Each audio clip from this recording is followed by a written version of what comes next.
김영훈의 질병백과를 시작하겠습니다. 오늘의 주제는 백신과 자폐 스펙트럼 장애, 어떤 관계가 있을까요? 입니다. 과학문헌은 예방접종이 자폐 스펙트럼 장애 ASD의 위험을 높인다는 주장을 지지하지 않습니다. ASD를 가진 아이 역시 권장 일정에 따라 예방접종을 받아야 하며 이는 소아청소년과 진료의 중요한 부분으로 권장됩니다.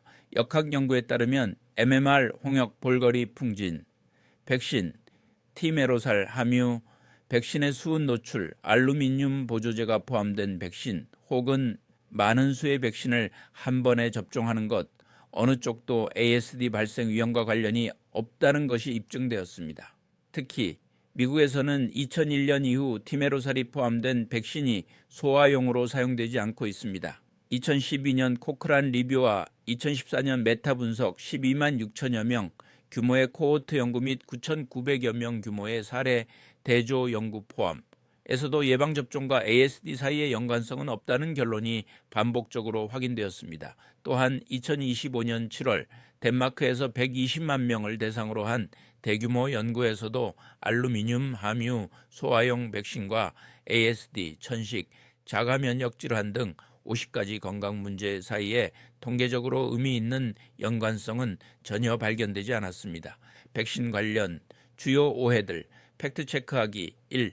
MMR 홍역 유행성 이하 선염 풍진 백신과 ASD와 MMR 백신의 연관성 논란은 1998년 웨이크필드 등이 자폐 아동 12명을 대상으로 한 연구에서 시작되었습니다. 그러나 이 논문은 이후 데이터 조작 사실이 드러나 2010년에 철회되었으며 의학 역사상 가장 해로운 사기 중 하나콜라시로 평가받고 있습니다. 에스피츠가 493명의 아동 의료 기록을 검토했을 때 MMR 접종 후 수년 뒤 증상이 나타났다는 보고가 있었으나 이는 대표성이 부족하고 과학적 근거로는 불충분합니다. 이후 진행된 대규모 역학 연구 및 코크란 리뷰에서도 MMR 백신과 ASD 간의 인과관계가 전혀 없다는 사실이 확인되었습니다.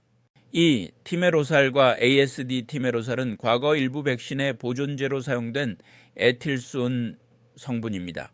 과용량의 수은은 신경 발달에 영향을 줄 수 있지만 백신에 포함된 수준은 인체에 해를 끼치지 않습니다.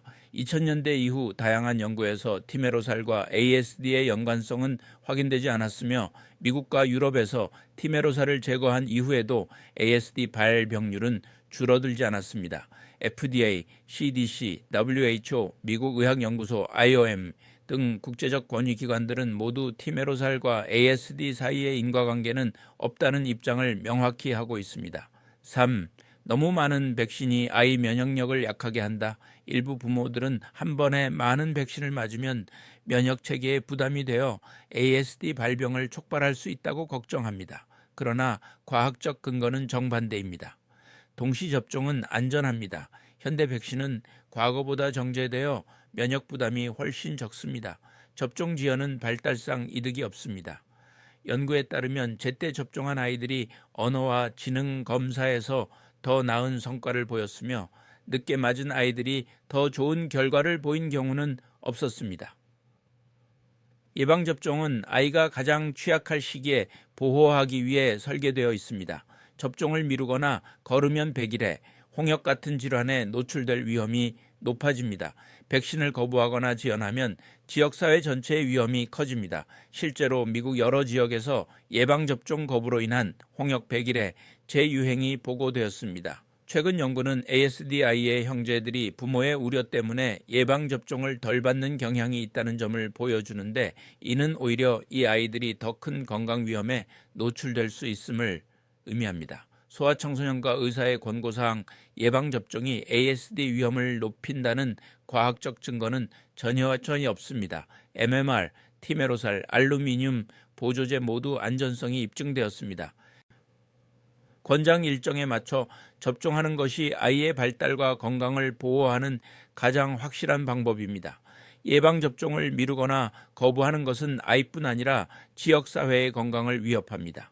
따라서 부모가 백신과 관련한 불안감을 느끼신다면 소아청소년과 전문의와 충분히 상의하여 과학적 근거에 기반한 올바른 결정을 내리는 것이 중요합니다. 소아신경과 전문의 김영훈 교수였습니다.